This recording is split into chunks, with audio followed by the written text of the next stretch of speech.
I found that in those really difficult times, it was the people around me that got me through. Most business owners overestimate what they can achieve in a week and underestimate what 1% can do in a whole year. And I don't know if anyone can resonate with that.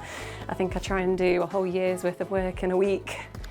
And then sometimes you think about actually the 1% compounding that can happen and what you can achieve every year. And actually life does reward, doesn't it? And we'll talk to the panel in a little bit, but it does reward that consistent 1% improvements. So I imagine a lot of you have already seen this, James Clear, Atomic Habits, and his beautiful curve. So not only if we were to improve 1% every day, we're not just 3.65% better or 3.65 times better, we're 37 times better by the end of the year. And actually when we compound down, it's not so bad. It reduces it a lot less, but obviously we're almost nothing then. That's kind of not the nicest of phrases, is it? But what I wanted to do is start with a story, and I imagine all of you recognise Dave Brailsford's face. So in the early 2000s, British cycling was kind of non-existent really. We'd won 1 gold medal in 100 years. No Tour de France, and I'm hoping all these stats are right, but correct me if anyone knows. It was massively underfunded and it was overlooked. And then along came Dave, and we'll all have heard of that aggregation of all these kind of marginal gains, so those tiny habits. And not only did he look at the bikes and the riders and the clothing, he looked at the pillows. He made sure that his riders were washing their hands properly, even painting the van white so they could spot specks of dust, so they could see if that was going to inhibit any of the bike maintenance. So none of those obviously by themselves do anything, do they? But actually compounding all of those made it transformational. 2007 to 2017, 178, Phil's nodding, so I'm good, World Championships, 65 Olympic and Paralympic medals, and 5 Tour de France. So sometimes we think about 1% improvements as well, and we go, it's tiny, it's not going to make that massive improvement, I want my 10x gains. Whereas actually, what Dave proved was that you can have those huge incremental gains as well. And the lovely thing is, what Dave did with sports, we can do with business. And this is where I get excited because we can turn it to maths. So pricing is obviously our first biggest lever. And I am going to dash through this as quick as possible. So if anyone's been through to these pathways before, I'd normally talk for about 45 minutes, but I do want to get to the panel today. So I'm doing it Blue Peter style. So pricing, if we actually increase, sorry, I'll say that again just because the mic. So when we look at pricing, if we do a 1% increase on turnover, on a £10 million turnover, we have a staggering impact of £100,000 to that turnover base. Now this is a business at the moment with about a 9% gross profit margin. If we then increase to 100,000 and manage to keep everything else static, that's an additional £100,000 that we're adding to the bottom line. Now that's 1%. Can you imagine what you can do with 10% or anything like that? And actually McKinsey did a study, and it was by doing this 1%, you can improve by 6 to 11% at that bottom line. So that's how big that adjustment can make. When we start looking at profit as well, I have to remember to put this down so I don't go through it. These small shifts again can make a massive impact. So think of this business again. So if they're at a 9% margin now, and they worked at scoping out projects a little bit better, perhaps some cost negotiations, thinking about waste and anything else that they need to do, reworks, then actually this side can have a massive impact. So if we then go a 10%, and trust me when I do the maths, although I've done it that simple, we're moving to £1 million of profit, which is 100,000 simply kind of added to it. Whereas actually, if we go, we've already done 1% of our increase in pricing, but we're also now going to do 1% to our profit. We're actually starting to move this to 1.111 million. And when you start looking at that original place of 900k, that's a massive increase. So just those two levers of going, what can I do to increase the price? What can I do to make those costs? So it could be your cost of sales, it might be negotiating slightly better supplier terms, or it might be anything else. It might just be looking at efficiencies, looking at AI. We were talking about AI earlier. Anything like that to kind of improve it and work on that margin. Now, other things as well that, we're doing a restart as well today.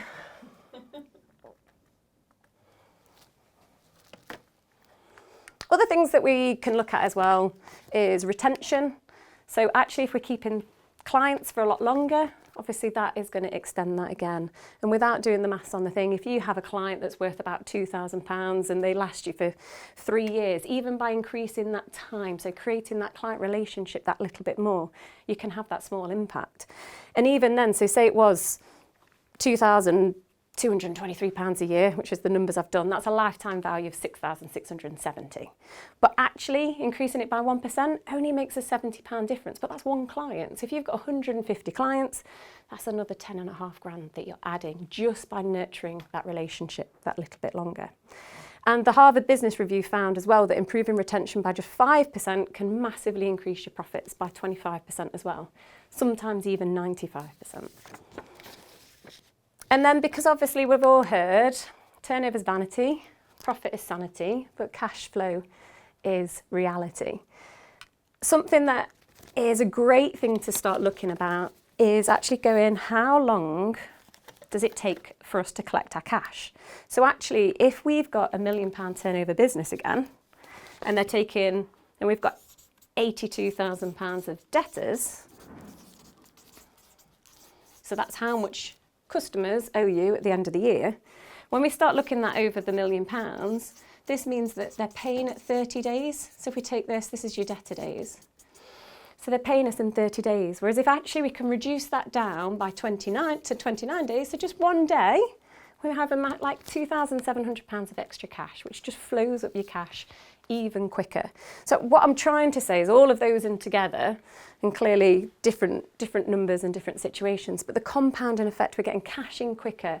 We're doing small marginal adjustments in our cost of sales, small pricing increases, makes a huge difference in that overall profit. And we can also look at things like team as well. Tiny little habits can make those massive marginal gains in terms of going into like culture. So starting to think about, rather than doing the big bonuses, rather than doing these kind of big cultural shifts, it's actually the little appreciations, the little movements that kind of move that needle and start making a difference. And mindset, I wanted to say these two, especially because of the guys on the panel today. Mindset's massive. We can do the 1% price increases. We can have the best team. We can be doing all the cost savings. But actually, if we're not in the right place from a mindset perspective, then none of it's going to work. Panel, you've probably already seen them lurking around today.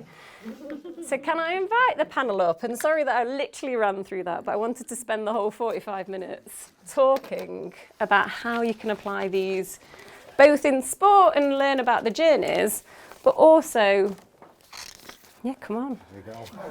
Yeah, come on up. Should we sit in from a mindset well? perspective as well. You do how you want. I don't know who we are. So for some of you who don't know, so we've obviously looked at different levers: pricing, retention, cash, profit, team and mindset. But these are obviously small, consistent. Help us with those giant leaps. But I wanted to bring these two people who know the principle of 1% inside and out, Dr. Philip Clark and Lee Timmis, and actually explore how marginal gains play. So Dr. Philip Clark, Dr. Phil, as we call him, but he does want to just be known as Phil. Yeah. I'm not the American guy with no hair. No, sorry. So he's a senior lecturer in sports, exercise and performance psychology here at our University of Derby. Dedicated your career to helping high performers stay steady under pressure. I think, you've done lots. First degree in sports and exercise science, completed a master's in applied sport and exercise psychology. Not only academic, you obviously worked in sports psychology lead for Team Derby, supporting athletes and teams, supported Lee, which is why there's that extra special connection today as well. Done tons of research, but also working with corporates as well. So Phil even works with us. He was here yesterday. working on how we can kind of look at some of those things as well in terms of improving mindset, even communication, clarity, all those kind of little things. And next, I've got the pleasure of introducing Lee. So someone whose journey is all about pushing limits, not just in terms of distance, but of mindset, grit, and incremental improvement. So Lee Timmis, if you don't know, is an ultra-endurance cyclist and adventurer. He's cycled a staggering 44,000 miles across 51 countries on a tiny budget and an overweight mountain bike.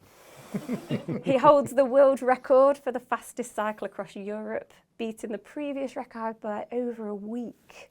And then most recently, he smashed the record for the greatest distance cycled in 7 days, which is 2,230 miles, not done that recently, in Florida, whilst there was a hurricane. So what makes Lee's story powerful for our 1% conversation is looking at that science, psychology, and marginal gains again. So, guys, thank you for being here. Thanks for having us. Thanks for having us. That was a mouthful there. Wow, we've done a lot, haven't we? That was really nice. It's quite nice when you reflect, isn't it? Okay. So, we've talked about 1% in business, but you've both lived in high performance worlds, and I think everybody wants to be high performance, don't they? In terms of we're all grounded in that of kind of wanting to achieve, whether that's as a business owner, as an individual. Can we start with your first world record, Lee? So cycling across Europe, 4,000 miles, 11 countries. Oh, she's oversold at 10, but okay. Okay, couldn't count. And then in 16 days? Yeah. Just as you were talking then, I thought it'd be nice to go right back to where that came from. So why? Yeah. I'd cycled around the world and I came back and I looked for another challenge, and it just happened that this was in the media at the time. There was a guy called Sean Conway. He'd attempted the record, but he'd failed it. And I looked at the record. It was just under 30 days at the time. I was like, I could do that. I could do that tomorrow if I just get a bike and I go out and do it. And I was really lucky to have a mentor at the time. He still guides me now. And we looked through the guidelines from Guinness World Records, and he outlined this one sentence that said they make no discrepancy between doing it supported and doing it unsupported. And I was like, yeah, but I can do that tomorrow unsupported and probably knock hours off that. And he's like, okay, but what's the best way that you'll get the best result? I was like, yeah, okay, with a team would probably help, but I don't need that. I can go out and do it now. And he said, what's the safest, the most risk-free way that you can do it? I was like, yeah, okay, the team will help with that, but I can do it tomorrow. And he said, if that's the best and the safest way that you can do it, then that is the way you'll do it.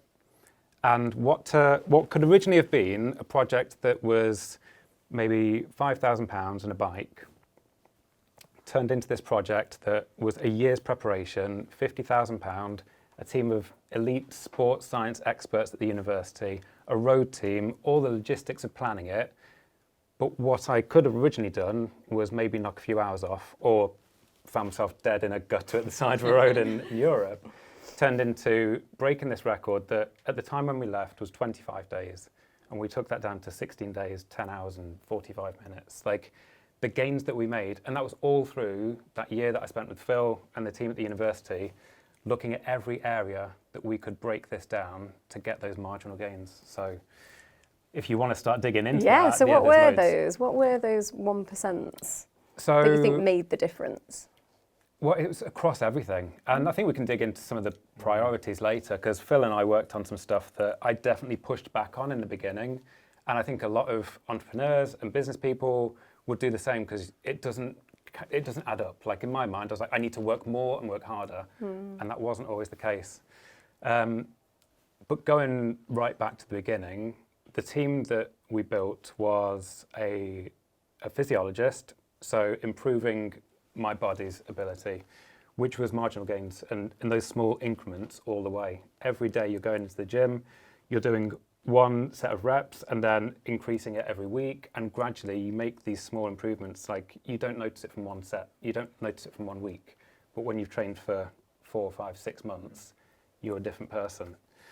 Worked with a nutritionist to work on body composition, with a physiotherapist to make sure that I wasn't damaging my body as we went through it.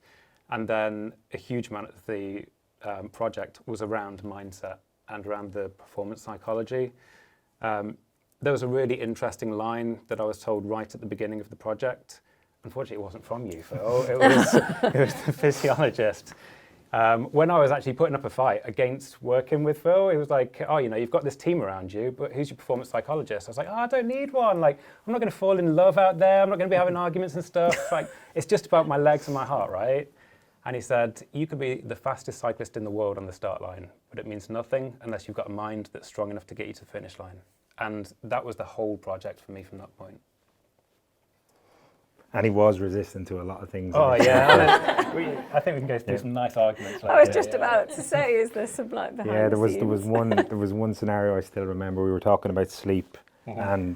and the whole mentality was, I still remember that first day, Lee was like, we're going to do 20 to 22 hours a day cycling, and I'll have minimal sleep, an hour and a half sleep. And I says, if you do that, I'm not involved. Yeah. I'm not getting involved in it, just because it's not safe. So Lee was like, whoa. My whole ethos with him was, you have to slow down to speed back up. So we're all about, can you maximize the time you're on the bike and then maximize the time when you're off it?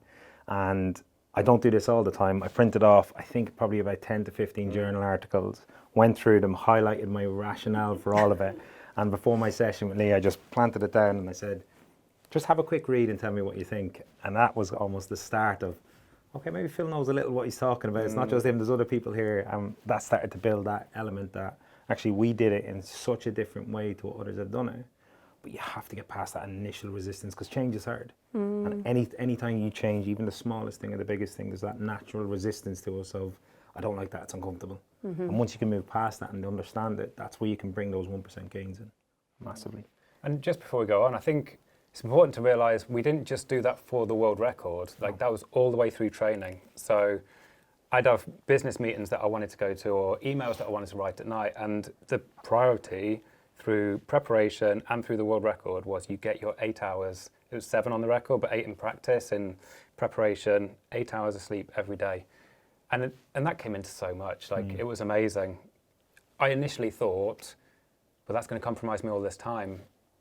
But then there was things like your perception of how hard you're working changes related to how tired you are. So you think you're working really hard, but actually you'd be way more productive if you were just more awake. And it's simple stuff, like none of it's groundbreaking, but actually just because it's simple doesn't mean it's easy. And that's the really tricky thing, because our environments, our context, everything around us, our life is so challenging to actually try and embed these new things into our life. A lot of people go for, say for example, 10,000 steps. We've all heard that as the mentality of that's what you need from a physical activity aspect. If you're only doing 1,000 steps a day and to bring back up to 10,000, first week it's great, but then when it starts to become difficult, you stop and you go back to where you were. It's about trying to embed those habits and those strategies into your existing environment, not try and change your whole environment for one habit. And when you start to realize that shift, it's so much more easier. You're working with yourself rather than working against yourself. And I know you won't mind me saying, initially he was working against himself on a lot of those aspects, but his intentions were 100%. They were supportive to himself, but actually we often work against ourselves without knowing. So developing that awareness, you're able to go, okay, let's shift it slightly. That 1% unlocks a whole new approach and a whole new process for how you can work. No, it's incredible.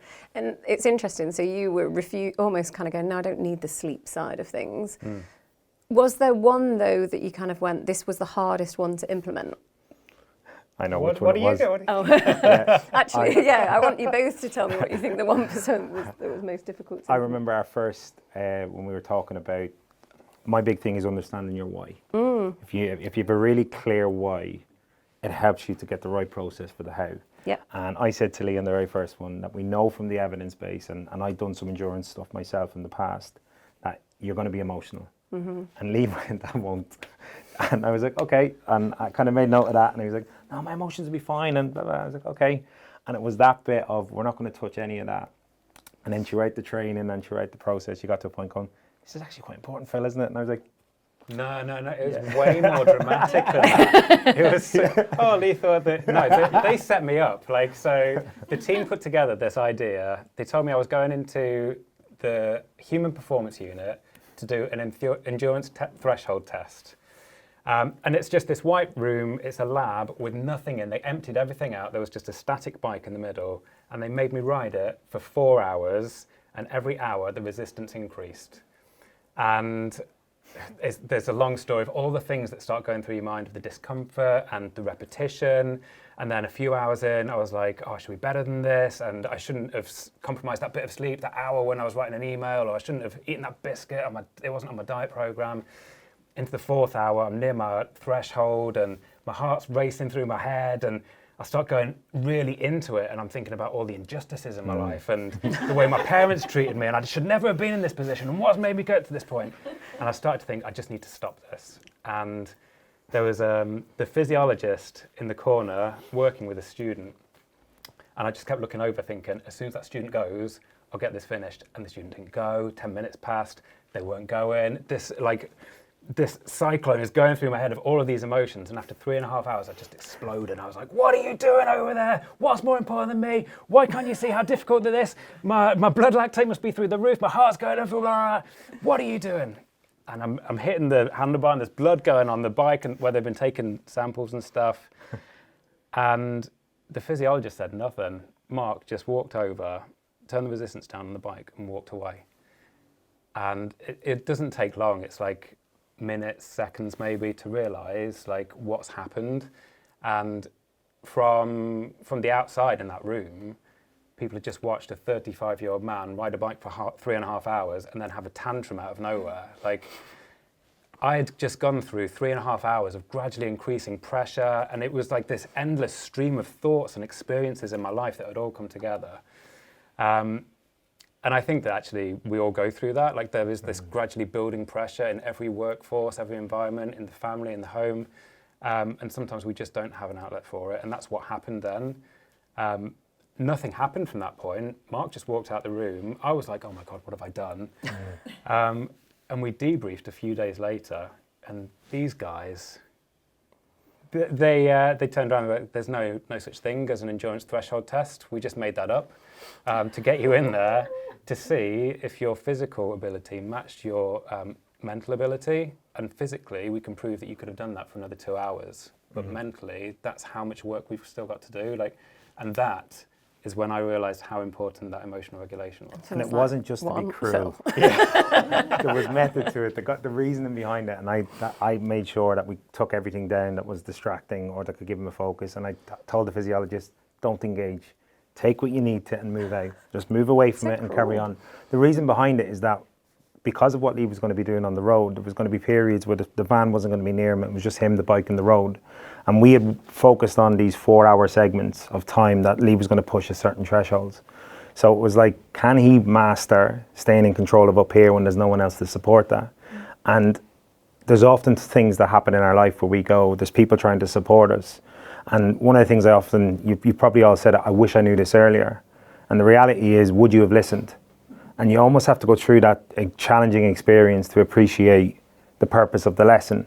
So I could have spent weeks trying to go, no, Lee, you're going to get emotional out there. And you're like, oh, you'll be fine, Phil, look, the psych talking about emotions. But then it became a kind of conversation where we were on an equal foot and going, right, let's work on this now. Let's really start to put some of the strategies in place. And we sometimes need those experiences and those pause moments to go. I could have reflected with him straight after, but he needed those days to come down and sit with it and go, well, what happened? What was the reason behind it? And then we were able to kind of push on. So it wasn't just cruel, let's leave him in a white wall and let him see what happens. That was cool. Curious, did you turn it up again and finish the 4 hours? No, that was it. I was having a tantrum, throwing the toys out of the pram. But it's interesting because you're a business owner as well, Phil, in terms of going, actually there are significant periods of time that can feel quite lonely. And like you were saying, you as well, Lee, that there's that resignation in other bits in terms of going actually in the workforce or wherever, where you might come across this and go, actually, I feel like I've got the weight of the world on myself. I've got nothing else to focus on. I've got no one else that I'm calling on. What are those 1% bits then that we can start? Well, I guess you did them together. What are the 1% bits that we can start to prep our own mindset? Yeah, I think for me there's two. One is awareness. So whenever we look at habit development, people think it's just change of behaviour, off you go. There's the 6 stages that we go through. We have to first know the what.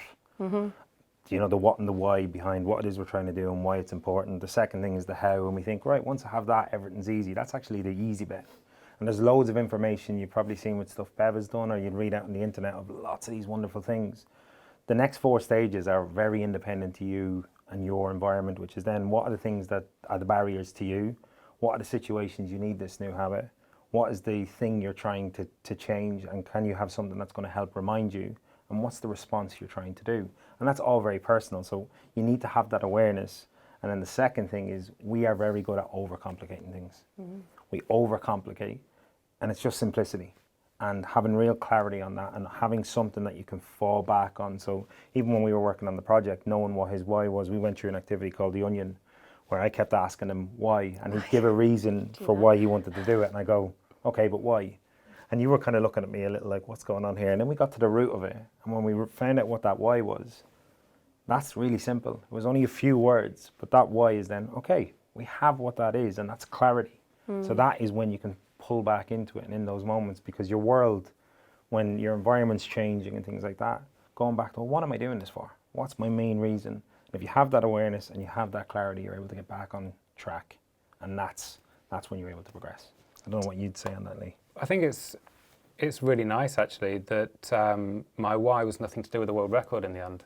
And I think that's really important to hold on to. I think a lot of the time we chase things that we never set up our businesses to do, or we never set out to intend in the first place. Like you maybe started doing something because you loved it. And this happened to me in cycling actually, after the world record a couple of years later, keeping training and falling out of love with it because I was trying to hit numbers and I was trying to go faster. And actually, I just loved riding bikes. I loved to be in new places. My why ended up being defining the person that I wanted to be when everything was going wrong. What's the decision that I made that makes me the person that I wanted to be when I set off? Like, that was really personal and intrinsic, and it wasn't affected by anyone else around. And that kept me going through stuff. And I think there's some really nice, simple things that we did as well. Digging through some of those examples where Phil just mentioned, they're really personal. Things that were important to me were music. We made playlists to get me through. We'd worked for 6 months on all of our interventions, and we could write down simple affirmations almost that I could put on my handlebar to remind myself of reasons why I was doing things, or mantras that we'd come up with to keep going that tied into work we'd done previously. And I think when there's two things, when things get really difficult, that simplistic way of looking at things that you mentioned, we came up with just a sentence which was, what's the one thing that I can do now that will help me to go forward? Like, sometimes we get so wrapped up in everything, you know, there's the things that have happened before, what's going on ahead, but in this moment right now, what is it that I can do? And sometimes it was just put one foot in front of the other, just keep going. I bet we can all resonate with that one, can't we? Isn't Yeah. it? Actually, sometimes it's just, what's the one thing today? Sometimes things can feel tough and it's going. Yeah, and out on the road for me, all of the work that we did was really important for keeping me going, but I don't know if you're going to come onto this because we spoke about it earlier in the week, but I found that in those really difficult times, it was the people around me that got me through. There was a moment on a really difficult day on the road when I'd got up in the morning and we'd been through everything. It was about day 12 or 13. It was the edge of Moscow. Moscow was the most dangerous day of the world record because it's the most congested city in the world. The team were going to have to go around these 4-lane motorways to get across the city, and I'd have to go through these small, like, touristy streets through the middle. So we'd be apart for a few hours, and the danger was that if I came off or had a problem, there was no one there to help me. I got up that morning, and we'd been through everything. Like, we'd had storms, we'd had punches, we'd had traffic, I'd fallen off twice by then. Sounds like business ownership. Oh, it's business, yeah. And I said nothing to the team that morning. I got my bike, and as I rode off, I just said, I'm never going to do anything that impresses me, which stuck with me for hours. And when I like riding a bike, it's fun, and I'm jumping, and I'm cornering fast, and it's exciting. But this day, it was just like watching a sack of potatoes. I was useless, and for 12 hours, it was like that. And the team didn't want me to go across Moscow alone. So they took me to the side of the road, and the road operation manager put his arm around me and just said, look, you know, we've tried everything today. We've given you caffeine and energy drinks. We've let you sleep. We've given you food. We've given you your favourite snacks. We've passed coffee out the window. We've played your favourite songs. We've danced. Like, we've tried everything. but nothing's worked. You've got a team behind you who will do anything to get you across here, will do anything to give you that record, but you're going to have to tell us what that is. And that changed me in the moment. It changed me a lot afterwards, actually, reflecting on it. But in that moment, I had this realization that loads of people will empathize with, that I set up that project from the beginning. I knew where every pound came from for the sponsorship. I knew how that team was formed and why they were formed. I knew every mile of that route, how we're going to cross Europe. I knew how the strategy was built. I'd put all the training in. Like, this was on my shoulders. And when the road operations manager said that, I realized that there was more people than me on the road. There was a team behind me. And actually there was Phil back in Derby, number crunching. There was my friends and family. And the loneliness that you can feel out there kind of just compounds this all the time. You're thinking about all of the weight on your shoulders. But when I was told that there was somebody else out there, it completely changed things for me.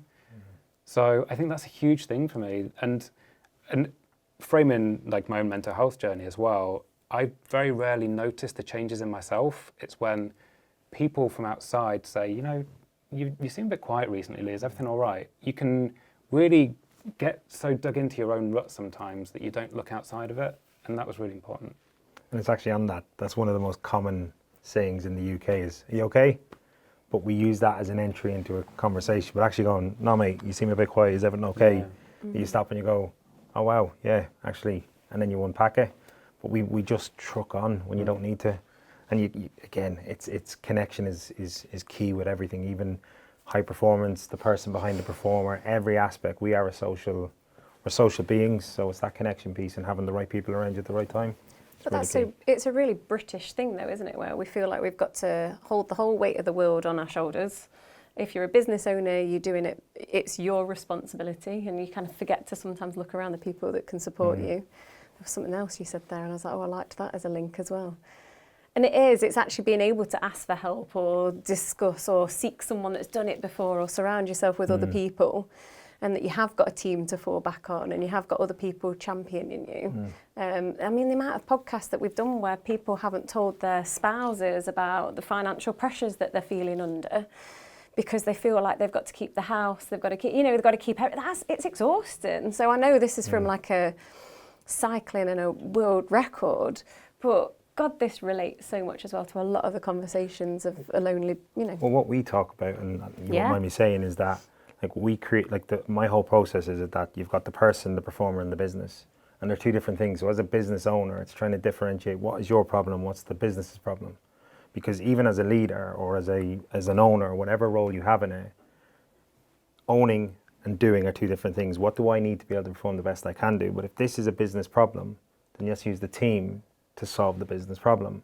It's not just solely my problem. And when you start to acknowledge that and you can differentiate that, that's when you actually are able to see a little bit clearer and let people in to help carry the weight of the load, because most staff go. They love it as well. They love it, of course they do. And I know I'm only learning it. But they do like the ability to just turn around and go, you know what, you run with that project. This is something that we want to implement. You go run with it, and I trust you that like you can do it, because you're on, and you're coming back to purpose as well. Like having that really deep purpose as to why you're doing it, that just, the whole team's bought into it, aren't they?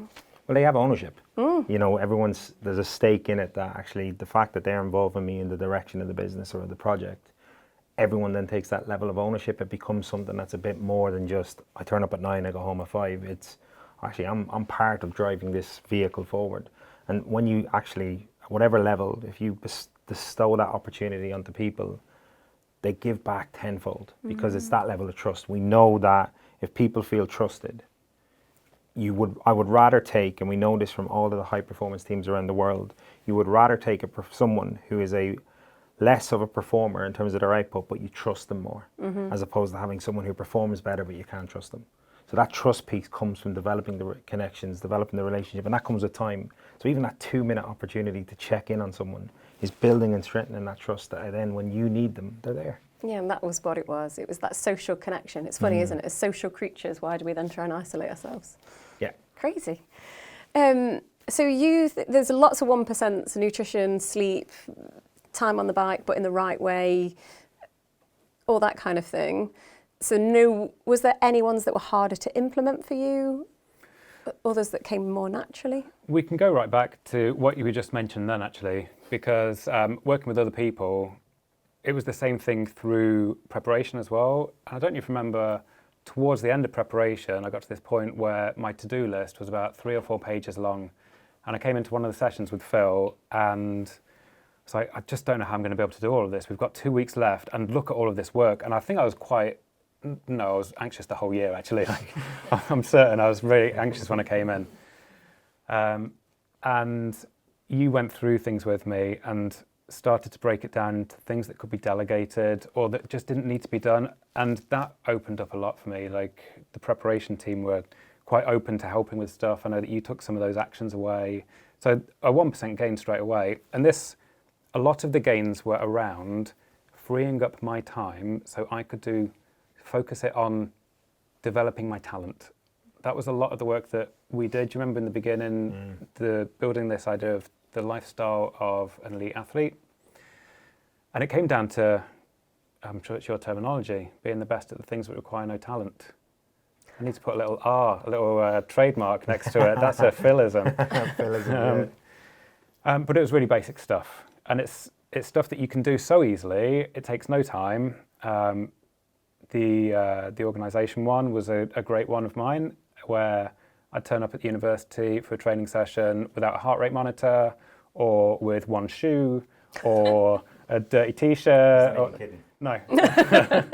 I'd come into our meetings and just my stuff would be scattered across a desk, and it was a bag and an old diary over there, another diary and some post-it notes that had some dates on over here, an old Mars bar wrapper. And even your desktop, do you remember? Yeah, I looked at your desktop and turned around and I was like, that's just chaos, Lee. Yeah, and my life was like, yeah. And so just being organised with the things that I was doing, the things that I needed, that my calendar had travel time in it, that if I had an appointment the following day, or for example, going into the gym, to prepare that box next to the front door that had all the gym equipment in, do that the night before so I can make sure I've got 2 shoes or clean clothes, like the basics, you know? So you can get up in the morning, you have your breakfast and you just go knowing that you've got everything. Those basic things. The sleep comes into it as well. And I really liked defining my life by zones. It's one of the things that we did, and it helped me to separate life and work, if you like. So we had 3 zones. One was the sleeping zone. So there was a lot of focus on, once we'd had our argument about how important sleep was, we looked at sleep hygiene, and it was the temperature of the room, and it was the darkness, and it was no digital technology in there. It was calming down half an hour before you go to bed. It was setting an alarm, so it's the same every day, creating these habits. And after time, it just becomes natural. And we went through different ways of falling asleep, so that would be done with military precision when we were out on the road, which that's the one thing that everyone wants to know about record breaking, actually. Like, I can't sleep at night. How did you do that? I have got a technique for you, but it's going to cost you all. But that was, so the sleep zone, and then the work zone. So another philism, be where your feet are. If I was in the gym, but my mind was in a meeting that I was in the other day, there's no point in me being in the gym. I need to be 100% focused. So making sure that the desk is set up with as minimal distractions as possible, that the times that I'm working give me time to get away from it and come back and be fresh, like with the sleep of every day. And then there was a relaxing zone, which I think I overlooked, and I think most people overlook, because those first 2 are quite obvious and they're important. Sleep, work, we know they're important. Relaxing kind of gets compromised. And so it was taking away the laptop, so that if I was hanging out with friends and family, that time was spent with them and it was important. It wasn't, I've just got to do this message or this email. Making sure that I was comfortable, making sure that I was surrounded by people that nourished that time as well. And our schedule was quite strict. We had a lot to do in a year. And so we ended up multitasking things. One of the things that I always remember is having quite a strict diet that I had to work towards, and having to fit in time with friends and family. And between everything else that I was doing, it seemed like something was going to have to be cut out. And so Phil was like, okay, you've got all these things to do. You're cooking at that time. Where are you doing that? Oh, I'll be at my mum's house. I'll be in the kitchen. Well, is your mum going to be around? Yeah, why don't you cook together? Why don't you share an opportunity? And finding ways that, at once, you're spending time with loved ones, but also they're becoming invested in that work that you're doing as well. So when you're out on the road doing the world record, they send the messages saying, oh, we're thinking of you, we're really proud of you. So you've got somebody, you know that what you're doing is bigger than just yourself. There was so much that we did in that year, like I could keep unpicking it, but. And I guess just even adding on to that from, I guess, a bit of the science behind it. One of the things, if you took one thing from today, I would definitely say it's this message, because of all the different performance domains I work in, this is probably the one thing people don't realise is, how many, hands up here if you've ever said, I need to manage my time better? How many has ever done it? And the reason, I know I'm quite blunt with that, but no matter how well you manage your time, there's still only 24 hours in the day.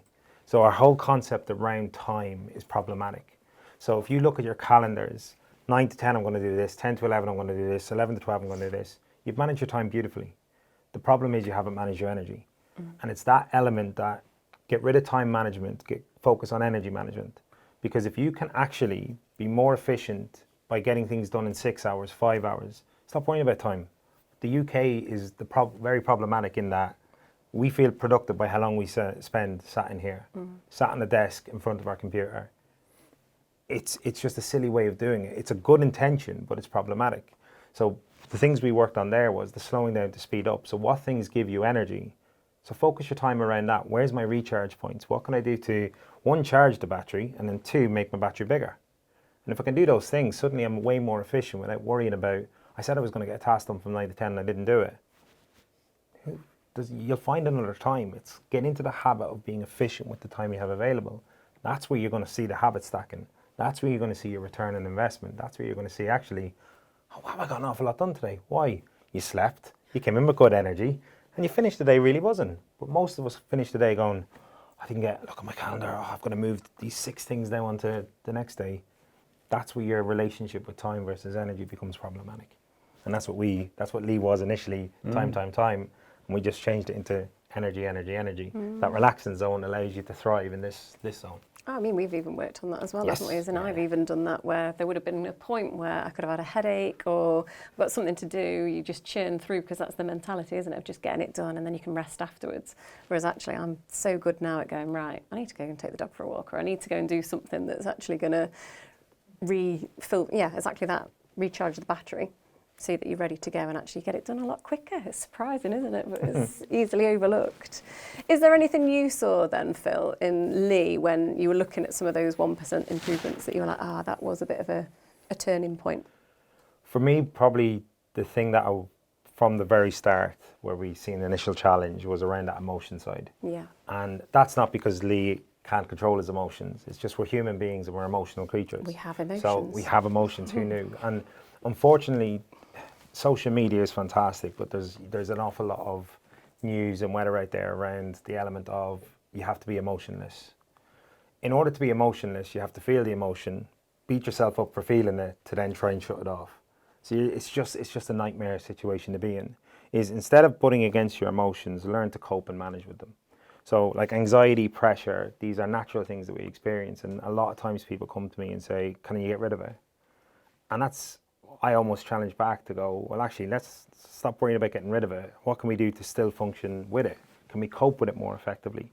So we spent a lot of time putting strategies in place that could give Lee the ability that when he felt something coming on, one, could he spot it? And then two, what's your strategy on how you're going to cope with it? And that might come from a whole host of different reasons for why you're feeling this way. So it's trying to get away with, or move away from, I shouldn't be feeling this emotion, to going, well, why am I feeling this emotion? Because what's the purpose behind it? I'd rather go, what a lot of people say, oh, forget about it. How does that work when people say that? Forget about it. Oh, well, oh, thanks, yeah, that's really useful.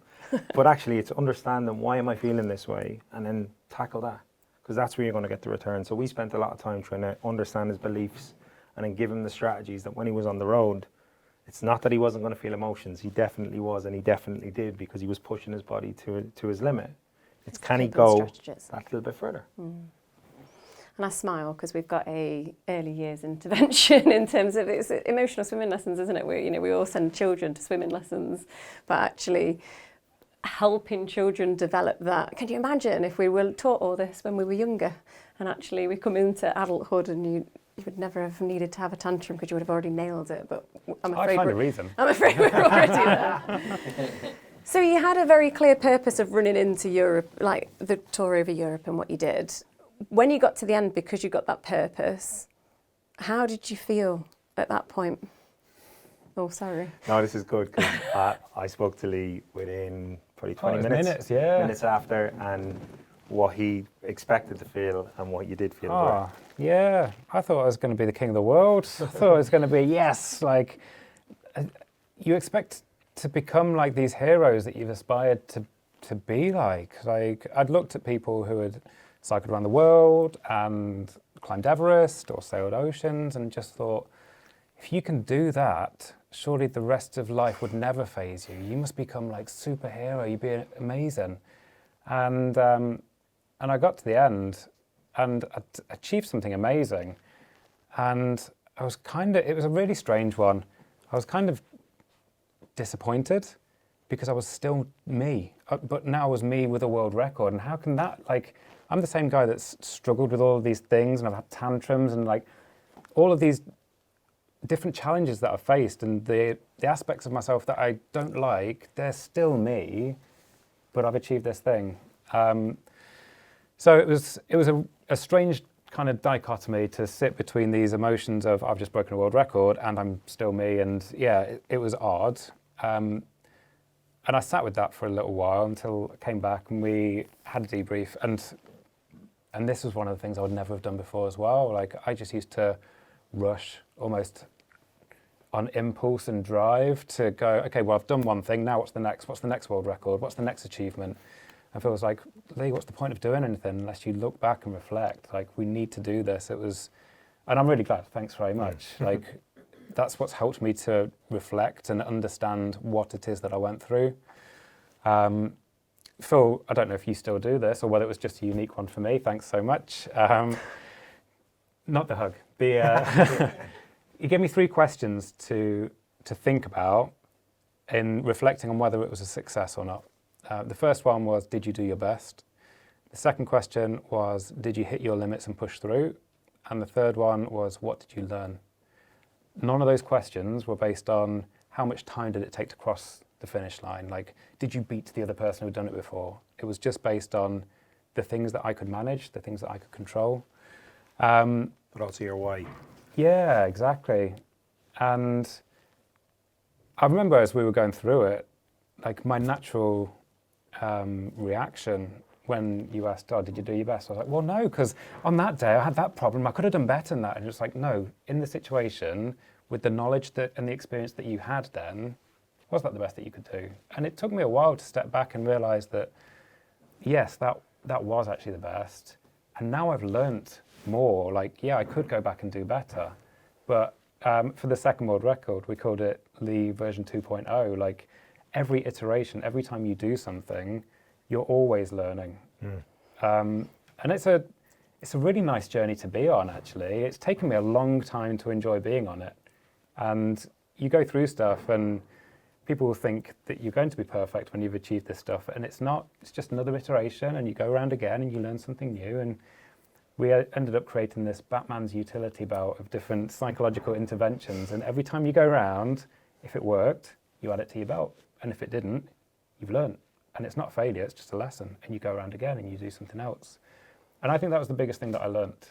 And it's all about becoming a better version of yourself. It's not about, they would be my 1% anyway. Being a better version of you, it'd be great to have an extra 1% bottom line on my bank account or whatever, but if I can be better and better, the results actually aren't related. You might not break the world record, but you've learnt something, you've become something better. So yeah, the finish line was an interesting one. There's something interesting on that finishing line part as well, because we see it so much when people are preparing to exit. So like you grow your business, you've kind of put your whole purpose, vision, life into building a business, and then step away. And James actually talks about this on the podcast, and he goes, I expected to feel completely different. You know, I was at the peak, I'd achieved, I'd got that incredible multiple that I never thought I was going to achieve. And yet I just feel empty. I don't feel anything because that purpose was so intrinsic to the business and not actually looking beyond it and preparing. And that's a lot of stuff that we're trying to look at now in terms of going, okay, you want to sell your business, let's get you ready for selling your business as well as the business ready to get you a better multiple. So clearly you were onto second iteration. So you were kind of going, even at the very finishing line, you were like, oh, I'm ready for the next one now then. So this one hasn't ticked the box. I'm going to go and kind of do that next. How long were them in between, Europe and Florida? We had COVID as well, didn't we? Yeah, it was never meant to be that long. Yeah, it was 4 years between. I will say it wasn't straight away because I would have said, I'm never touching riding a bike again. Yeah, okay. My arse said that for sure.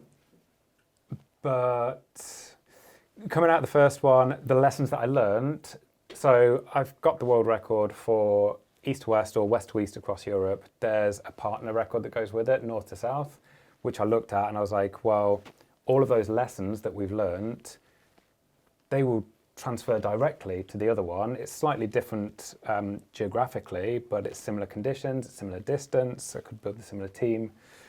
COVID came along, changed everything. And even now, traversing that many countries with changing economic, political, social situations, there's so much going on that makes it really tricky.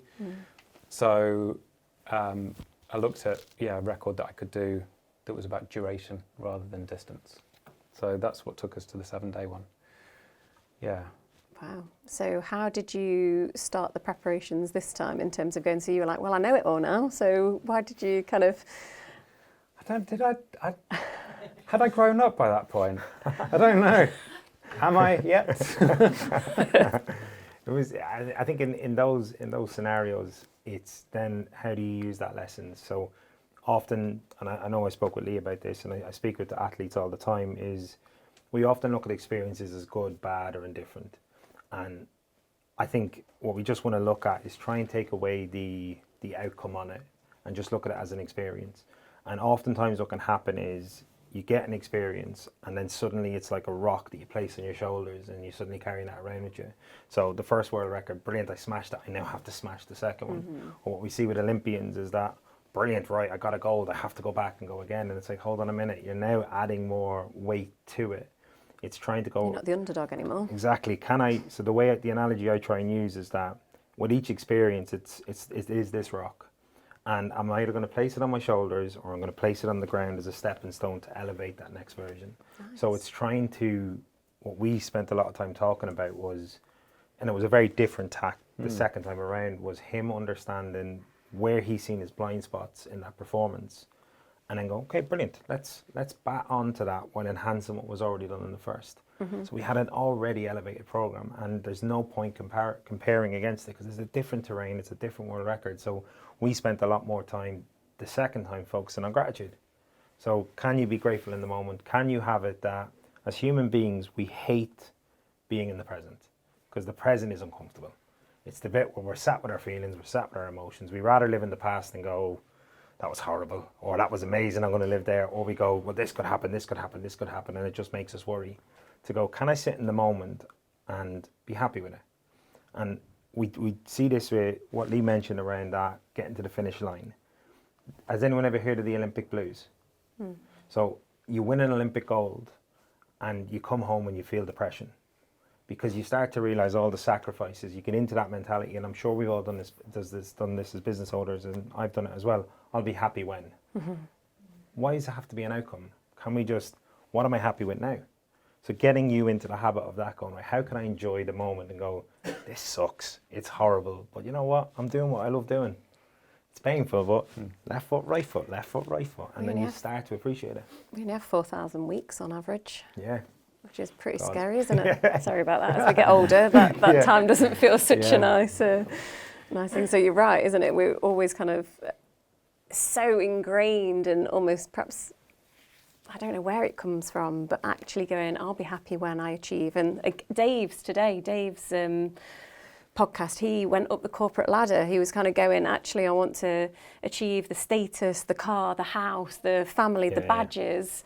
But actually, he's never been happier on reduced hours, but living with true purpose. And it's actually being able to connect with that, isn't it? And going, what does actually make me happy? And that can feel uncomfortable because a lot of the time business owners, and I imagine similar for athletes, you can go into it because of something like trauma or hiding from something, and I'm not saying we're all suffering from trauma by any side of the imagination, but we kind of throw ourselves into our work rather than perhaps sitting with the present. And I just add that having that external focus, that drive towards the future is brilliant, but you want to give it equal weighting to where you are in the moment. Because I remember I've asked you both these questions from working with you, what is success? And when you start to actually break it down, you start to go, hold on a minute, you're already successful. Okay, great, brilliant. So no matter what, everything is a bonus. And when you start to realize that, you're more appreciative of, I'm actually giving up the time or the energy because it's something that isn't going to define who I am. I've already been successful in what I wanted to be in my life, in my career. Everything else is bonus. And suddenly you have a whole different appreciation and relationship with what you're doing, rather than resenting it, going, well, I didn't get that quite thing. And you go, hold on a minute. No matter what, when you get to that next stage, the ceiling's going to rise. Yeah. So even if it's a financial goal, there'll always be someone in the room richer than you. Because you start surrounding yourself with those people and it's like, I need to get there, I need to get there, I need to get there. No, be happy where you are. And if you get there, great, but it's not the end of the world. I loved a session we did, and I've got it in my office at home, where it says, when I'm retired, old and retired, and I look back and reflect on my life, what are the things that know that I truly made it? Like, what are the things that I did right? And very rarely are those, or this lovely plush mansion that I'm sat in, which I'm not. That would be nice, actually. I'll put that on my list. What I've realised with gratitude as well, if you've got a group of people around you who are grateful and they're happy, they're generally more creative, and they come from a place of strength as well. Like, there's so many meetings I'll go into where feedback is from a place of deficit. So, we can't do that, and this is never going to work. But grateful people, happy people, there's an opportunity here, and the people around are going to support. Took me a while to get to that, actually. It was another one of Phil's stupid challenges he gave me. They're stupid in the moment, but they become amazing after time. It's really annoying. Doesn't sound bitter at all. All the things I thought were going to be nonsense turned out to be the best things, gratitude journal. Yeah. You got me doing two things. One of them was the gratitude journal. Every morning, first thing you do, get up, write 3 things that you're grateful for from the day before. Can't repeat them. So every day you have to look for new things. And the first few days, weeks are quite easy, and you think, this is stupid, friends and that, and blah, blah, blah. After a while, you start really looking, because you're like, I've said that before. There was that moment, though, when I opened the window and the birds were singing, and that felt great. Yeah, I'm really grateful for that. And these little things.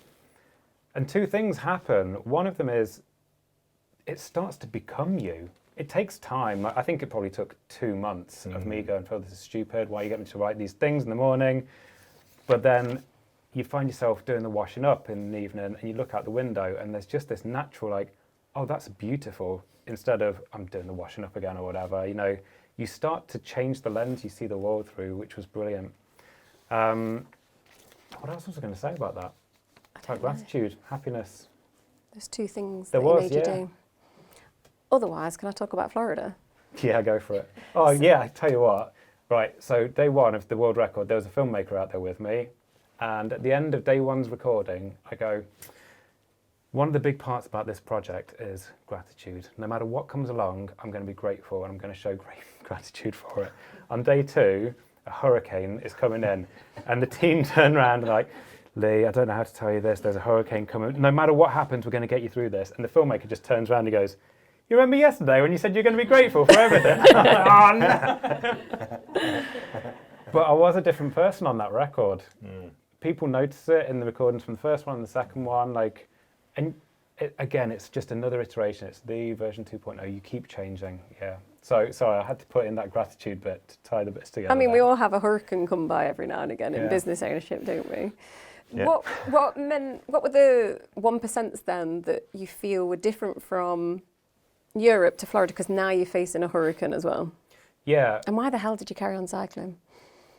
Phil's fault. Seven He told me days. to keep going. Context.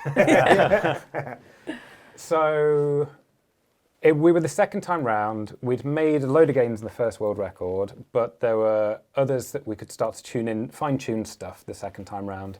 There was a lot of things in the beginning, like really refining the bike setup. So working with component manufacturers to make sure that we're using the best, most aerodynamic wheels, lowest rolling resistance with tyre manufacturers. Working with, there's an amazing guy coming out of Derby called Dan Bigham. He works for Team Red Bull. He does Tour de France stuff now. Working with him to get the aerodynamic position right. And I think there's a really important lesson in there about finding the balance between efficiency and comfort, especially in business. I think there's a direct parallel. I'm not a business person, you might tell me it's nonsense, but if you find a really efficient position, but it's so painful, like how much are you willing to compromise to stay in that position? How long can you hold it? But if you can find something comfortable that you can hold for 7 days, you'll be able to power through. So that was a really interesting balance that I had to find. I worked with Dean at Hoob to develop a skin suit that was perfectly aerodynamic. We got the right helmet that suited it, went out and did aero testing to make sure that the whole package worked together. Went to the climate chambers at Loughborough University to get my body fine-tuned for the conditions out there. Worked with the physiologist to make sure that I was fine-tuned, like physically as strong as I could be to go out there and do it. Worked on a strategy, everything. Found those marginal gains. It was unbelievable. Like, we were going from riding 240 miles a day across Europe to 320 a day for 7 days. Like, it's a big change, and it required a lot of changes along the way. The problem came when... This is what I'm thinking. How do you keep an aerodynamic bike down This if is there's a it. hurricane? Yeah, every performance gain that I'd made was useless. Yeah. It doesn't matter how aerodynamic a fabric is when it's soaked and it's sticking to your skin. It doesn't matter how aerodynamic a bike is when there's a 70-mile crosswind. All of the things that I'd done just came down to the psychology, really. It was just, can you keep riding through these conditions? And the best thing that I did with that project was bringing the team together right at the beginning. So they built 9 months worth of trust by going to curry nights together, going to the aerodynamic session, for example. It wasn't just me and the aerodynamicist, it was the bike mechanic, it was the physiologist, it was the bike fitter, knowing how they could all work together. And it brought a level of respect for each other as well, because you can tell somebody what your job is. Oh, I'm Phil, I'm a performance psychologist, cool. When I know what you do on a day-to-day basis, man, I've got a lot more respect. Like, that's amazing. And it was the same with the team. So the physiologist training me, the mechanic might think, well, you've just given Lee a training program. When he's in there in the climate chamber, understanding the lengths that person will go to make sure that I'm adapted for those conditions and the strategy that's in place, there's a connection, there's a respect, and he can plug in, well, do you know if we move Lee's saddle forward a little bit, it's actually going to improve his efficiency through this, can we do that? And you get this team that's working together with a respect and a level of trust that you couldn't do through a series of emails or just monthly meetings. Doing that for 9 months, I think when we got out on the road, there was a trust between all of us. And the amazing thing that happened is when all those gains that I'd made ran out, I couldn't do anything about them. I was just left, and the only thing I could do was keep pedaling. Everything else relied on the team. They were back in the house, making adaptations to the strategy, going out and driving different bits of road to see if we could avoid some bits of hurricane, seeing what the weather forecast was going to do on a day-by-day or minute-by-minute basis to make sure we made the most of every time, readjusting where we could pick me up and drop me off to make the most of the different wind conditions. Like, the adaptations were amazing, and it was only possible because of the trust and the relationships that I had. If we'd not done that work beforehand, firstly, they were all volunteers. I think on day 2, seeing 5 days ahead where 3 were going to be impacted by the hurricane, if it was a paid team that I just got to go out there and do it, I think they'd have gone, okay, we've got to knock this on head, Lee. It's game over, there's a hurricane coming. Those guys went, right, we've had a look at this. There's a documentary about it, actually, and it'll be, have you seen it yet? No. Oh, it's so good. It's really good. It'll be on my website. I'm going to launch in a couple of weeks. I'll Good plug. make sure. Yeah. And the book's really good from the first world record as well.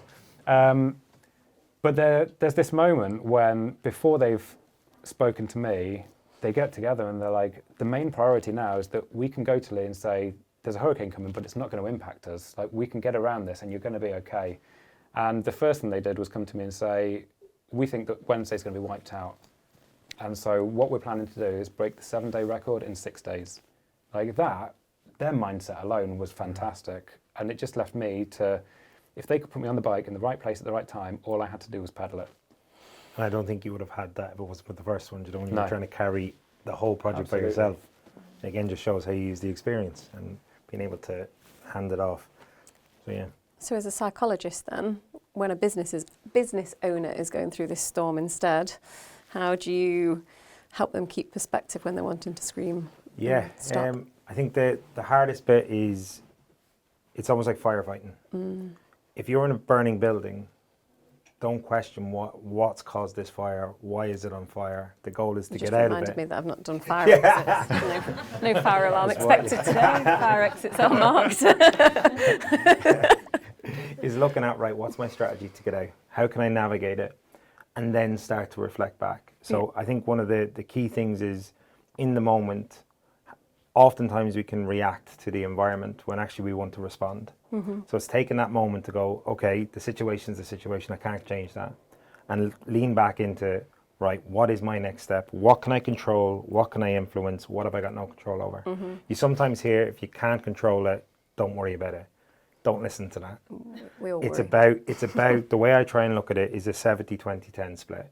70-20. 70-20-10. So 10% should always go on what you can't control, but don't give any more weight to it. So for example, can you control the weather? Some people might do a rain dance. It might work, I don't know. But in terms of that, I can't control it, but I'd like to know what it is so I can prepare for it. What can I influence should be 20%. This other 70 is what you've got control over. What we see with performers is that shift splits. So when we're under pressure, about 70% of our focus goes on the things we can't control, and only 10% is on the things we can. So if you can learn to shift that into, okay, what can I do right now? What can we do right now? And focus on that, suddenly you become more responsive, which is in control. You're using your rational part of your brain. If you don't focus on that and you focus on all the things you can't control, you become reactive, and that's where it's emotional. And what often happens with that is, at the end of it, is when you sit back and go, why did we do that? Why did I shout? Why did I lash out? Why did I do this? When actually, take a breath, take a moment. How can we respond? Respond versus react is what I would say in those moments. It's good, and it has reminded me again of another podcast, I'm sorry, but James literally goes, where's the gift as well? Yeah. So actually going, what's the gift out of this? So we've lost a contract, or we've lost, I don't know, anything. Yeah. What is the gift? Does it just help us reset and refocus, or does it? 100%. And I absolutely love that. I think I'm just going to open the floor to questions rather than asking you any of my own, because I'm sure people have got a few burning. Has anybody got any questions? Alex? Out of the 1% that you learned through the journey, what do you still do now in your day-to-day? Oh, it's dead funny when me and Bev did this dance. I don't know if you saw it. I did. Unstrictly come down. Unstrictly dancing, yeah. And I was talking with Bev through all of these things that I'd learnt with Phil, and it was the organisation, the time management. She laughed and she was like, "Where's that gone?" Every dance session, I was late. I was like, "Yeah, it's time and place." This was a dance studio for It temporary was, purposes. yeah. If you've missed it, it's These walls could talk. Oh man, honestly. I guess ironically, the sleep actually. Yeah, I really valued it. I think there's something really interesting in the habits that you learn becoming your identity. The things that I did in 2018 to break a world record changed me. They changed me physiologically and psychologically, and in what I believed I was capable of. And so I held on to so many of those things because I hooked some of who I believe I am on them. Not necessarily the achievement, but what I could do, how I could change, how I could react. So every year, I still go through a very similar training routine. I still write a gratitude journal. There's something really lovely that Phil taught me that psychology isn't about, it's not like therapy, it's not where you go and you lay on a couch and talk about your childhood trauma or whatever. You've got to see it as doing reps in the psychological gym.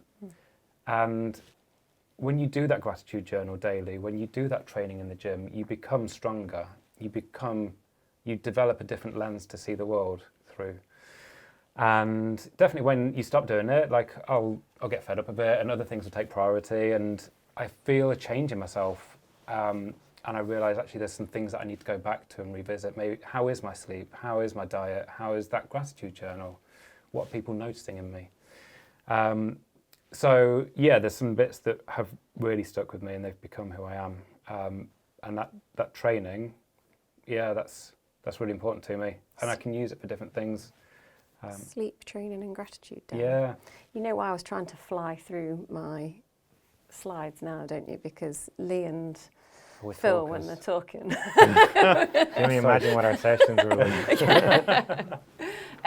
Great question, Alex. Has anyone else got any questions as well? How's she? Hi. I loved what you said, Phil, about energy. And there's been a lot of talk here about, like, obviously the physical aspects, like the sleep, and you touched on, like, the gratitude of the emotional energy. But I'd love to hear more about how we can cultivate more energy, maybe even, dare I say, spiritual energy. Yeah, no, great question. One thing I love doing with all performers, regardless of the performance environment that they work in, is a thing called the 100% mindset. And what that's trying to get you into is that ability to give your all to any situation, regardless of what that looks like. And it helps you to strip back your expectations, because oftentimes you've heard the saying, expectation is a thief of joy. That in essence, what we're trying to do is, if I feel 3 out of 10, be 3 out of 3. And how can I get into the habit of, can I give it my all? And whether that's from a physical capacity, a mental, spiritual, whatever that might be, you suddenly start to go, right, can I give all of what I have rather than all of what I'm capable of? And that's that forward thinking into the future. Or old me would have done this so easier. Yeah, but old you didn't have the lack of sleep or these things going on in your life, so you suddenly start to compare yourself. So that's probably one of the key things I find that can really drive energy, because it drives motivation. You suddenly have got something that every situation you can get a purpose in. And what often happens is, if you look at it from the 3 out of 10, if you look at it through that mentality, you're most likely going to end the day likely at a 2 or a 1. If you go into the mentality of 3 out of 3, you're usually going to feel you're going to end the day at a 4. And that's positive. You took a step forward more than you did. And when you start to learn what things allowed you to do that, you can capitalize on any situation. And I still think back to my very first talk after I had my son was on sleep. And I'd say I was on maybe an hour and a half sleep going in to give a sleep talk, and how ironic. I should have just said, the importance of sleep, just look at me, this is what happens when it's not. But no one could have told, and I guess one of the things I'm quite good at is that delivery and being able to connect, is because I get nervous before everything I do. And I just give myself that reassurance that, okay, how are you feeling today? I'm this. Grant, just go do that. And that's enough. And then suddenly you lose sight of, I could have said that better, I could have done this better, I could have done that. And just go, no, I did it the best I could in that moment. And I might look back, and we've got cameras, and look back and later and go, probably could have said that a little bit better. But in the moment, I'm like, I'm okay with it. I'm not beating myself up about it. I'm on side with myself, and I'm comfortable with them being able to deliver that. That sounds incredibly simple, but it's one of the hardest things in the world when your mind is really active and racing. So something I'd say to all you, 100% mindset, be 100% of what you can be right now, not what you think you're capable of. And that's game changing, absolutely game changing. Anybody else? Can I go again? Sorry. I was going to say, yeah, you can, because otherwise I'm going to ask another question. You spoke about the chaos of what you were in terms of the desk and everything all over the place, and I think a lot of us can relate. He wants to know if he's still as messy. Yeah. Did you go back? Well, it's techniques to improve that, and what did you find was the best technique that helped you focus and be in the where you needed to be? Oh man, from where I was, great. Have one diary instead of multiple diaries. Honestly, it's really simple stuff. Filing systems. I remember really, I just had individual folders everywhere, and you're like, it doesn't matter how you organise it, just can organise it. And it's what works for you. I think it genuinely is what works for you. From the work that we did, I'm no master of it. I think we did the basics. Yeah.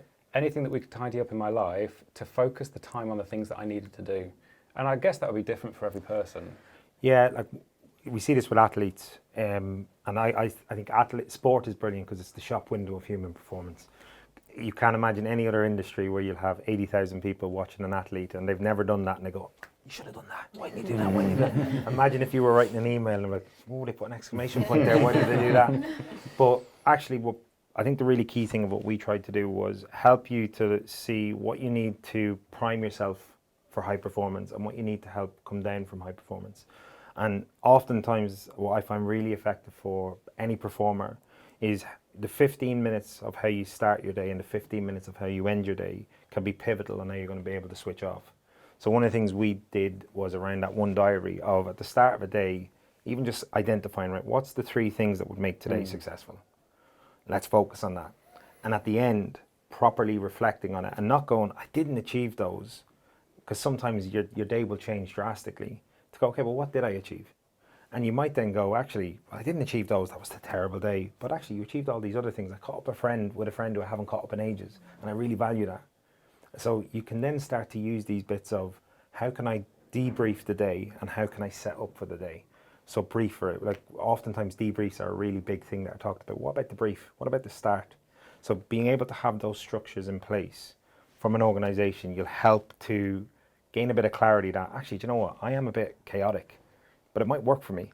But can I make it kind of simplistic in the sense of I understand the chaos and I'm comfortable with navigating it. It's when it's chaos and there's uncertainty and there's unclarity, that's when it becomes really problematic, because people often go, well, how can I make it perfect? You're never going to make it perfect. So don't worry about that. Just make it better and just focus on those things, and those little things can just be revolutionary to the way you actually approach things. But yeah, 15 is brilliant. That reminds you of like the investment of time again. So sometimes you'll end up having a process and you know it's a little bit clunky, but you're like, well, if I do it, it's going to take me a little bit longer, but I can just fly through it because I know it.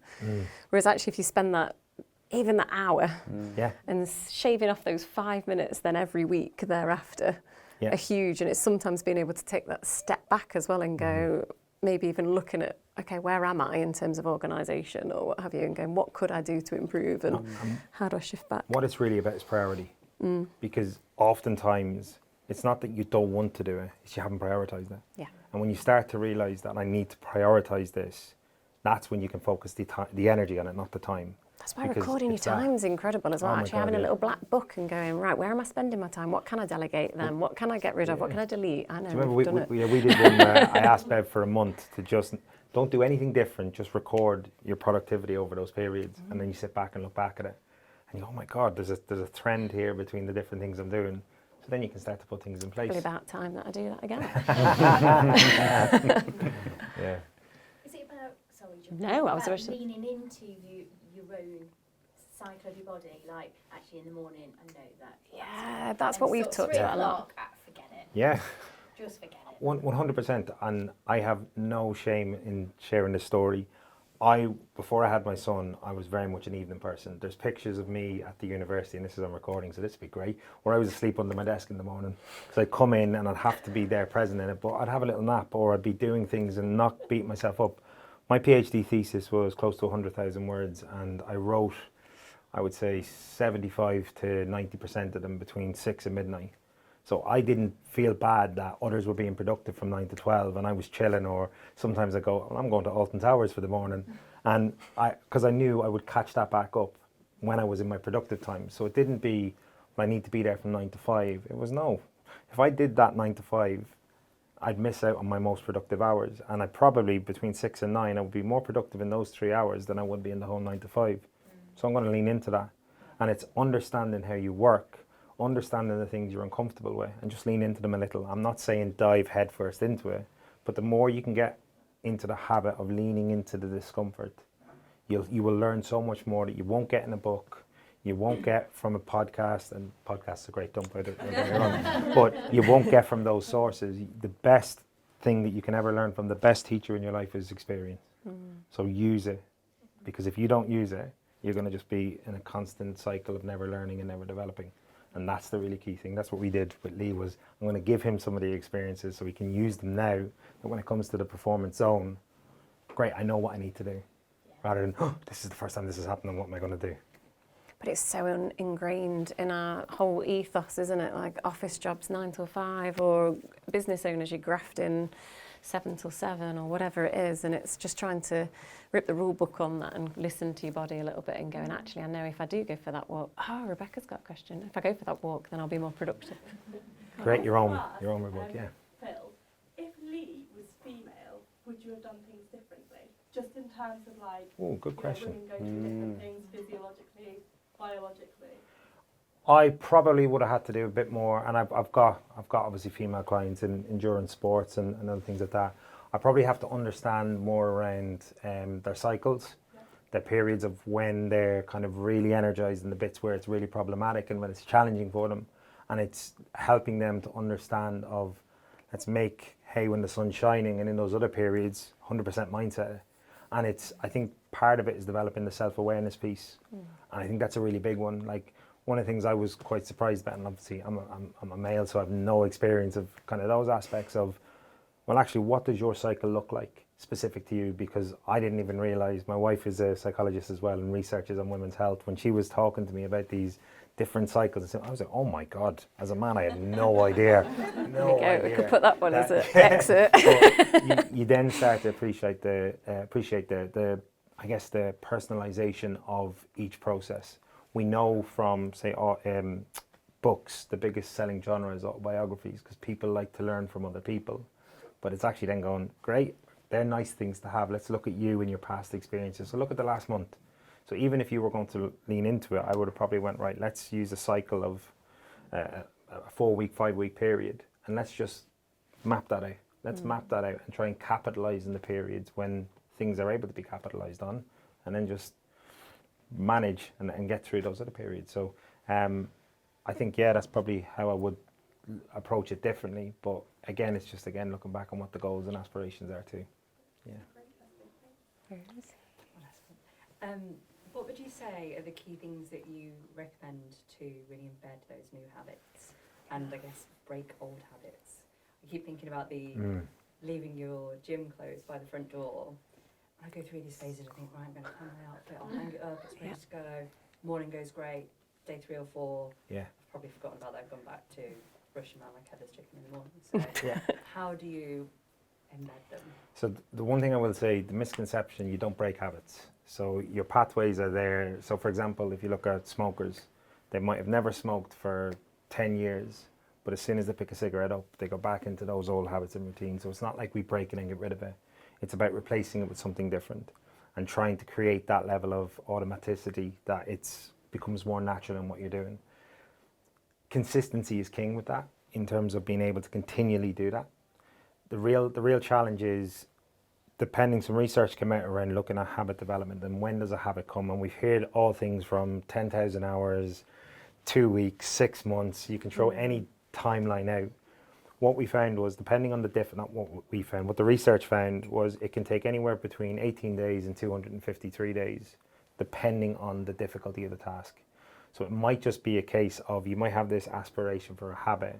Don't go too heavy that makes it that you're changing your whole environment to fit your new habit. Try and embed the new habit into your current environment, because that way it's a slow build. But it's a slow build that means you won't lose sight of it. What we had to do with Lee, because of the performance domain, is we had a deadline. So we had to strip everything out that we could to build with the new infrastructure. For everybody else, I would say pick one thing, give yourself, I would say 4 to 6 weeks, that one simple thing, and just continue doing it. So like, even with some of the trainers at the gym, when they talk about going to the gym, there's one activity they get people to do, some really good personal trainers around this, is for the first 3 weeks, you go to the gym, go to the dressing room, get changed, and then leave. And people go, what? The habit isn't what you do in the gym, the habit is getting to the gym. And when you start to appreciate that, some days I do 2 hours, some days I do 10 minutes, doesn't matter. If the habit is refrained in me leaving my house, prioritizing going to the gym, doing what I can in that period, and then leaving. But we often deal it on the outcome. I'm not going to go for a walk today because I need an hour to do what I want to do. Well, no, go do 2 minutes, go do 5 minutes, go do what's capable in your environment. That's how you continue the the habit piece. So I think for Rosie then, whilst you're running the kids' bath, set as many outfits as you can up. You use a trigger that's already there. Yeah. Did I get that right? Spot on. There we go. I'm trying to put all the clothes away. Oh, Okay. yeah, no. Yeah. Hang a few up at the same time. No, that's amazing. Any other questions before? Because I am conscious that we're probably at that time anyway. Go on, Chris. If there was a Lee 3.0, and I don't know whether Oh, we should have probably Is talked there- about that. one thing that you would take, one little improvement that you would make from Lee 2.0 and Lee 1.0? Can you improve on this? How can you improve on Humility, perfection? maybe. I think he answered it. I don't think I know. Because I didn't know what I was going to improve the first time, and I didn't know how that was going to look the second time. I think it's when you found something that you want to achieve, and I was going to bring this up earlier, identifying what you want to prioritize depends on what you want to do. Like, your idea of success is going to be different to everyone else's. So one of the first things that we did was looking at all of the characteristics that I thought I needed to achieve a world record. We looked at then where I thought I was then and where I thought I needed to be. And the biggest discrepancies were the things that we worked on. And I thought it was going to be these big things like mental strength and resilience and finance, finding the finances to make this work, and all these big things that I thought were so important. But it was, can you manage your time? Can you have the things that you need for this meeting? Like, I didn't realise it was going to be that, but that's where the discrepancies were. The second time round, it was a little bit more fine-tuned. The next time round, I don't know. I haven't got anything planned at the moment. I've got ideas of what I'd like to do. There's always something. But it might mean a dramatic change in my life. It might just mean fine-tune a few of those small habits or adding something extra on.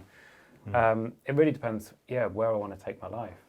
I would even just add, for those thinking about those, always start with a why and really clarify what you mean. So Lee made some good points about some of the aspects. He'd say mental strength, and I just go, well, what do you mean by mental strength?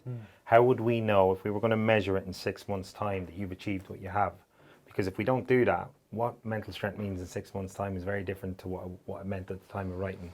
So It's clarity. like goals in your business, isn't it? It's complete aspect. 'Cause it gives you a point to actually look back and reference it. Because the biggest one I get that everyone comes to me for as a psych is confidence.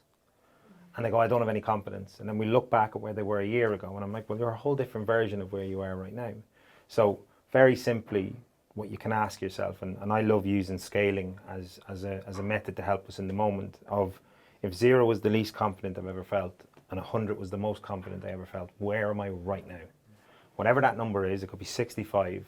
The next question you ask yourself is, okay, what can I do to get to 66? What's missing? And you get clarity on it, and then you go out and you build towards it. I think it doesn't always have to be something new. It could be just refining what you're already doing, because the moment you stop learning is the moment you fall behind, and the moment you start plateauing. So it's that constant thing. It is hard work. It's immensely hard work to keep on top of yourself, but it's when you start really prioritizing that, that's when you're going to develop. Because if you live by those things, if I can't, then you're right, you can't. And that's kind of the process I go with it. I feel like that's a nice close. So it's almost going to, where do you feel today in terms of business, life, everything else? If you do sports, hobbies, what number are you today, and how can you move yourself that one up? And there are some little cards on the side. Now, it does refer to Olympic. Maybe Dre could pick one of those little blue. Yeah, that's the one, yeah. So you can write down what the 1% improvement that you want to do and take away, just as a little reminder. So I'll hand out a few pens as well. But thank you, Bright, for being here again and sponsoring this. Thank you, Lee. Thank you, Phil. Really appreciate you being here. Thank you, everybody, as well. Thank you. There you go.